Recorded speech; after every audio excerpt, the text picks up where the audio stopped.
आपने अभी सुशील भाई ने कहा कि आदरणीय प्रधानमंत्री जी ने मणिपुर पे अपना कोई बयान नहीं दिया, तो थोड़ा याद कर ले, आखिरी दिन संसद में आदरणीय मोदी जी ने अपनी बात को रखा था, लेकिन जब वो मणिपुर पे अपनी बात कहने की शुरुआत उन्होंने की, उसी समय पूरा विपक्ष वॉकआउट कर गया। आप सुनना नहीं चाहते, और उस पर खुल के प्रधानमंत्री जी ने मणिपुर के मामले में अपने देश की और अपनी सरकार की स्थिति स्पष्ट की थी। अब जहां तक अभी रुकिए ब्रजमोहन जी, आप तो बड़े ही गुणी प्रवक्ता हैं और प्रवक्ता होने से पहले भारतीय हैं। ईमानदारी से ये बता दीजिए, ये जो देश की सबसे बड़ी पंचायत है, इसने अपने ही देश के एक राज्य मणिपुर की विभीषिका को लेकर जिस प्रकार की चर्चा करनी चाहिए थी वो चर्चा की। ये मेरा सीधा सवाल है ब्रजमोहन जी, आप घर में अपने परिवार के लोगों के द्वारा भी देखे जा रहे होंगे, केवल एक सवाल है, क्या इस संसद ने अपनी उस जिम्मेदारी का निर्वहन किया जिसके तहत 26 जनवरी 1950 को इस देश में संविधान लागू हुआ था?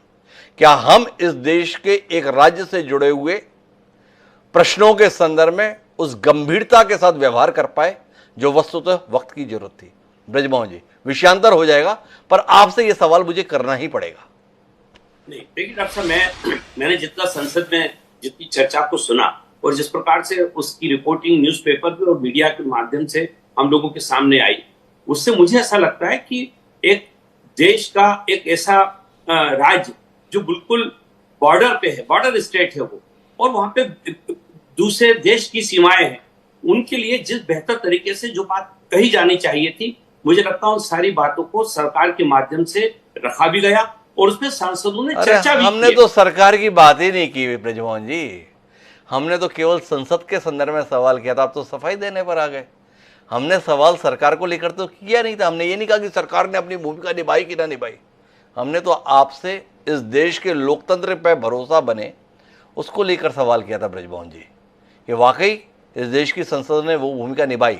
कभी विचार कीजिएगा, पर अभी तो इस संदर्भ में उत्तर दीजिए कि इस गतिरोध को समाप्त करने में कोई दिलचस्पी सत्ता पक्ष की है? आपका बहुमत है, माननीय संसदीय कार्य मंत्री कह रहे हैं विपक्ष को जनता ने उसकी हैसियत दिखा दी है। तो हैसियत दिखा दी का मतलब क्या है भाई? इतने सांसदों को तो संसद में बैठने के लिए भेजा ना, आपको उनका बैठना भी गवारा नहीं होगा क्या?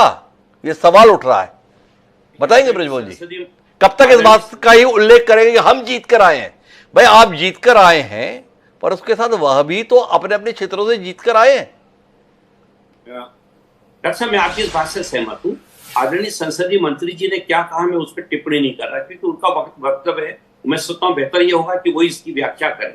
लेकिन मैं ये बात जरूर कहना चाहता हूं कि जिस प्रकार से आदरणीय ओम बिरला जी ने कहा कि मैं इस पूरी घटना से व्यथित, इसके साथ ही साथ धनखड़ साहब ने जिस प्रकार से अपनी व्यथा को बताया है, उन सारी बातों को अगर हम सुनते हैं और लगता है कि वाकई इस मौके पर वो लोग भी उतने ही व्यथित है, वो चाहते हैं, क्योंकि उनके ऊपर दायित्व है कि संसद बेहतर तरीके से चले।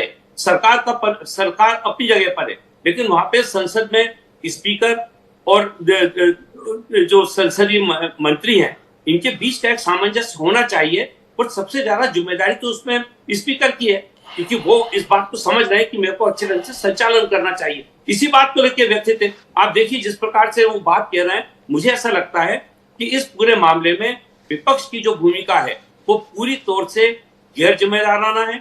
उन्होंने पूरी तौर से जो मर्यादा शब्द है उसको पूरी तौर से तार-तार कर दिया है, और जो गंभीरता, अच्छा ये सारा दायित्व आसंदी का है आपका कहना है, तो ये संसदीय कार्य मंत्री का पद क्यों सृजित किया जाता है ब्रजमोहन जी?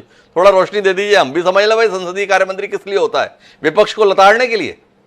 ना, मैंने कहा ना कि संसदीय मंत्री की भी जिम्मेदारी है, लेकिन निश्चित रूप से जो संचालन है वो तो स्पीकर के हाथ में, और वो उसको लेकर व्यथित है, वो परेशान है, वो कह रहे हैं इस बात को और समझाइश दे रहे हैं अपनी, क्योंकि स्पीकर का रोल तो एक मॉनिटर का है ना जी वहां पर हाउस में, जिससे कि वो संचालन विधिवत तरीके से कर सके। लेकिन बगैर क्या सांसदों के सहयोग के बगैर कोई हाउस चल सकता है? आलोक संजय जी से हमारा संपर्क नहीं हो पा रहा, और आपसे जानना यही है कि क्या देख पा रहे हैं आप इसमें? कोई सुलह की गुंजाइश है या 22 तारीख निकट है, 3 दिन बचे हैं, कल रिकॉर्ड और टूटेगा?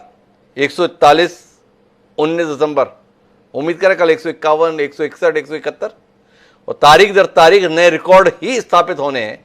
कौनी की दोनों पक्षों में सुलह को लेकर कोई इच्छा दिखाई नहीं दे रही है। हिमांशु जी,